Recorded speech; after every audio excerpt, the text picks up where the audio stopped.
The 30-Day Roth Conversion Handbook, coming to Amazon, and it's by our friend Label Sternbach. This begs the question about Roth conversions and the mechanics of it. Should I even be doing a Roth conversion at this time, or is it right for me? How can someone like you, Label, help me to make that kind of decision and then go forward, or not?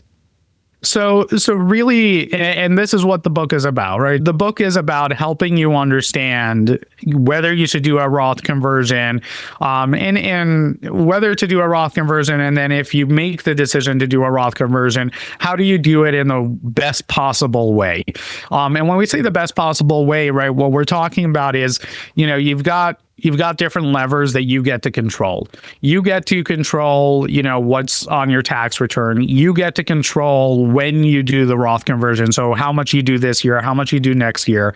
And you got to really put these systems in place, right? You got to leverage the tax code. You got to leverage the markets. You got to leverage your tax return to make all of this right. And that's what we go through in the book, right? We help you figure out, okay, will I be in a higher tax bracket now or in the future? Will my spouse be in a higher tax bracket in the future? What will happen to my beneficiaries when they inherit this money? And how aggressively do I need to solve this problem? How many years do I have to solve this problem?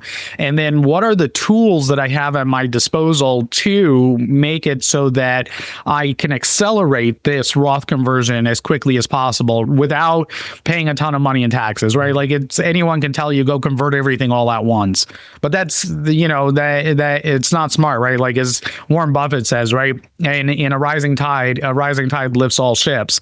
It's when the tide goes out that you get to see who's swimming naked, right? And it's kind of the same thing with Roth conversions, right? Anyone can tell you convert, right? It doesn't take a genius. The hard part is figuring out how to do it properly, how to do it in a way that is smart and efficient and pays the least amount of taxes both now and in the future. We're talking with Label Sternbach, and I'm wondering, the IRS, we both know this, will force that money out of you no matter what, whether you need it right now. The question is how much, and how can you, what can you do in your 80s and 90s? How can you make those, not pay so much tax when you're so much older? Yeah. So one of the calculators that we got on our website and we talk about in the book, right, is the whole reason why we do Roth conversions is because the government forces us to take money out of our retirement accounts, right? When retirement accounts were first introduced, the concept of forcing people to take money out of these accounts didn't exist. And what people would do is they would save all this money, and then they would come retirement time and they would take out just what they needed to live off of. And then they would leave this massive inheritance to their kids or their grandkids. And it would be a step up in life, right? It would give them that down payment on the house. It would give them the college tuition. It would give them a way forward and make the next generation better than the previous. Congress, because we're spending way more money than we are bringing in revenue, because we have so many more people on Social Security than people who are paying in, Congress needs ways to raise funds. And the way that they do that is by raising taxes and cutting spending. And when we're talking about raising taxes, the biggest pile of money that's sitting around not doing so much at least for Congress, it's doing a lot for the country because it's invested, but is your retirement dollars. And so they first started by requiring minimum distributions. And they say, okay, you got to take out money from these retirement accounts. You can't let it sit forever. And then, it starts at a reasonable rate. You're 4 or 5%, and you don't think about it. Most people don't think about it.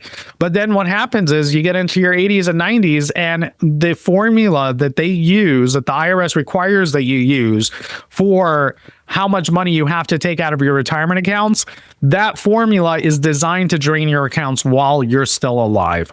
Yep. And so what ends up happening is your reasonable RMD when you were in your 70s and you were, okay, I just need an extra few $1,000s to supplement Social Security, all of a sudden becomes 20, 30, 50, 60. I've seen people who have 150, 250. I saw someone the other day that's $600,000 in RMDs because they had this money and it just kept growing and growing and they didn't need it. And so you got to, the reason to do Roth conversions, right? And you got to do it early, as the saying goes, right? You vote early, vote often, right? So when it comes to Roth conversions, right, you want to do it as early as possible.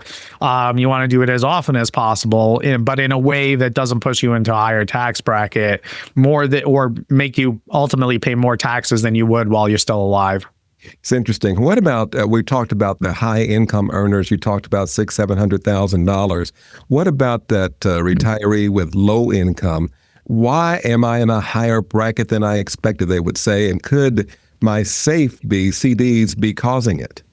Yeah. So one of the things that I have a whole chapter in the book dedicated to talking about this, these tax bombs in your retirement account. And it's not even your retirement account. It's your tax bombs on your tax return. And I had a lady the other day who I'm doing an analysis, and she's volunteering at the library.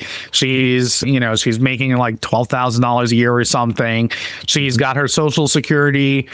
I think her total income was like $35,000, $36,000, what she was getting from sources. She was barely spending that, right? Like the epitome of frugal, didn't really need any money. I think she was still putting away somehow she was managing to put away like $1,000 a month and only receiving like $3,500 between Social Security and her volunteer job. When I looked at her tax return, she had $140,000 of taxable income. Wow. And I was like, you should be paying maybe, a few $1,000s a year in taxes, maybe. But she was paying tens of thousands of dollars in taxes because she had all of this money, hundreds of thousands of dollars sitting in bank CDs and high yield savings accounts paying, 3-4% interest that was just skyrocketing. And then she had a brokerage account that was having short-term trading happening in it. And she had these dividend funds that were paying all these dividends. And she was like, I like the dividend funds. Yeah, well, dividend funds pay 8-9%, but they're not that tax efficient. And so again, right, you got to look at the tax bombs. I have a whole chapter in the book where we talk about how to disarm these tax bombs because, yeah, okay, great. You made the decision to do Roth conversions. You got to diffuse this bomb. But if you're diffusing it, right, and I have an example in the book of saying one person, right, where $40,000 conversion with the bombs, right, they're paying, 22% effective tax rate on the conversion. And without the bombs, it's 12%, right? Like, so you got to really decide, right? Do you want to pay full price or you want to pay half off, right? Like, and these are simple moves that you can make, but your financial advisor generally isn't going to talk to you about it if they even understand what's happening on your tax return, right? As an enrolled agent with IRS, right? Like, I've got the licensing and the education on the tax side. As I talk a lot about on the show, right? Tax is really, if you understand the tax code, it really drives all of the investment returns. It is the thing that will pay greater dividends than any kind of investment strategy you can do. Although there are definitely years where we make more money on investments, a lot more money on investments than you do on taxes, but it doesn't make a difference if you end up losing it all to higher tax brackets.